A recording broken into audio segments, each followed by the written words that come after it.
आज की हमारी टॉपिक है ओम्स लॉ, या यूं कहिए relation between V and I. Ohm एक साइंटिस्ट थे, तो उन्होंने कंडक्टर को लेकर ये ऑब्जर्वेशन करना शुरू किया कि जब करंट फ्लो होता है, करंट फ्लो होने की मीनिंग होती है कि इलेक्ट्रॉन चले, फ्री इलेक्ट्रॉन चले उसमें कंडक्टर में, तो करंट कॉन्स्टिट्यूट होता है, करंट फ्लो होता है। तो एटम में बहुत सारे मॉलिक्यूल होते हैं, बहुत सारे पार्टिकल्स होते हैं, और उसी में इलेक्ट्रॉन चलता है। तो जब इलेक्ट्रॉन चलता है तो बहुत सारे जो उसमें मॉलिक्यूल वगैरह मौजूद होते हैं, वो मॉलिक्यूल उसमें डिस्टरबेंस प्रोड्यूस करते हैं। उस डिस्टरबेंस को कहा जाता है इलेक्ट्रिक रेजिस्टेंस। तो इलेक्ट्रिक रेजिस्टेंस के कंसेप्ट को ओम ने एक्सप्लेन करने के लिए ओम्स लॉ दिया, और ओम्स लॉ को एक्सप्लेन करते वक्त उन्होंने वी और आई को का हेल्प लिया, उसका ऑब्जर्वेशन किया। तो समझते हैं कि ओम्स लॉ होता क्या है।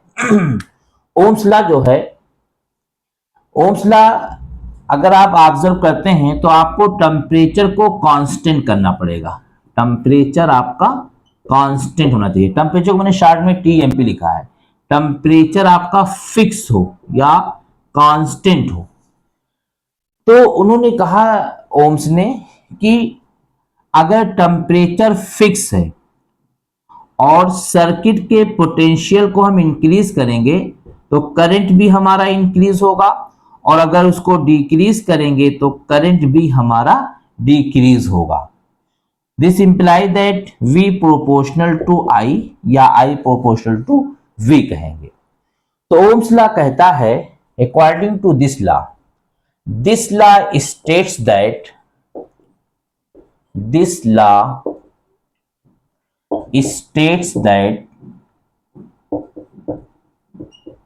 at constant temperature, this law states that at constant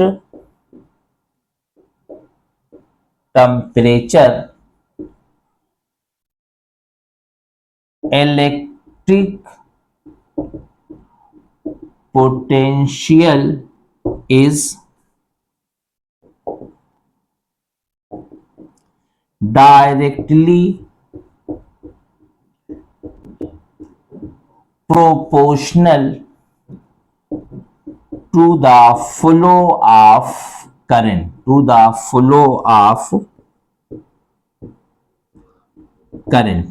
that is V proportional to I, further V equal RI।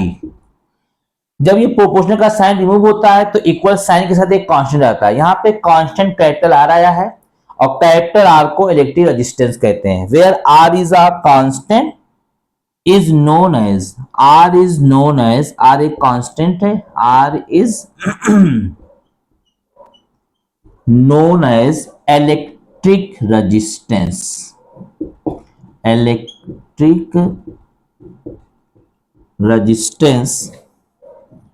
of a conductor।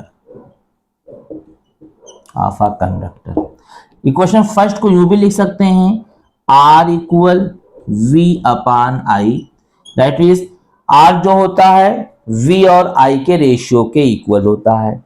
इसको यूं भी डिफाइन कर सकते हैं, यूं भी कह सकते हैं कि electric resistance is a tendency of conductor या property of a conductor who is always oppose the flow of current through them.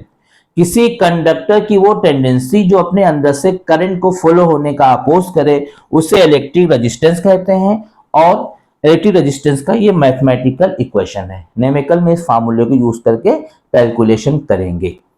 यहां पे देखते हैं unit of R for electric resistance. तो V ओम्स लॉ होता है V equal I R. This equation can be written as R equal to V upon I। तो R equal to V जो है इलेक्ट्रिक पोटेंशियल है, electric potential की unit होती है वोल्ट, और ये I करंट है, करंट की यूनिट होती है एम्पियर। एम्पियर को मैं शॉर्ट में एएमपी लिख रहा हूं। तो आर इक्वल, वोल्ट को वी से डिनोट करते हैं, एम्पियर को ए से। तो आर इक्वल वोल्ट और एम्पियर के रेशियो को ओम कहते हैं और ओम का सिंबल होता है this. Ohm is the SI unit of electric resistance.